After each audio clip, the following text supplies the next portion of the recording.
So there's this question been floating around the internet. Why do so many National Guard units and National Guard soldiers have so many more deployments than your average active duty unit? And I have a pretty good answer for this. So in active duty, those soldiers are typically only ever trained for one job. Like, you join the infantry, you're trained on the infantry. You join the engineers, you're trained on being a combat engineer. If you're a mechanic, you're trained as a mechanic, period. End of story. You get one, maybe two jobs if you're lucky, but you never work two at once. They stick you in one career, and that's what you do.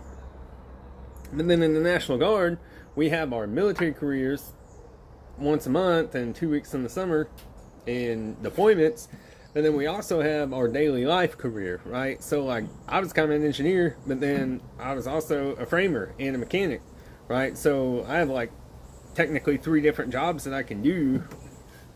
And then most of our other guys, they were also, not even close to what they were in the military. Like we were all combat engineers. I was in a combat engineer unit on a combat engineer deployment with the 120th Engineering Unit. Okay, so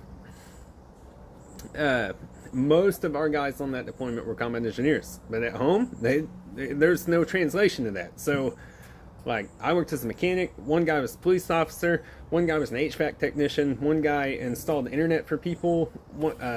There was electricians, and I mean, you name it. There was every kind of job on this deployment. So when our trucks broke down, in the middle of a mission, we could typically handle it. Whenever, our ACs broke, one of our guys could usually fix it. When the internet's fucked up, we didn't have to wait on Big Army to come fix it. And we just seemed to be a lot faster at handling these problems because we had just so much more of a broad spectrum of training, right? Because we had to, because our military career didn't transfer into a civilian career. Like, there's no such thing as a combat engineer in the civilian world. What am I going to do? Go blow shit up for? No, we don't do that. There's not minefields to go clear in America. So I didn't really have any kind of job that I could do using my military training.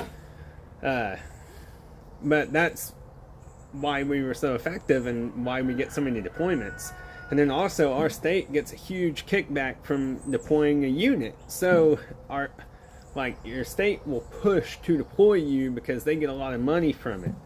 And so the federal government also paid less for a National Guard unit to deploy than an active duty unit. So it's just numbers, man. Like, National Guard's cheaper and more effective.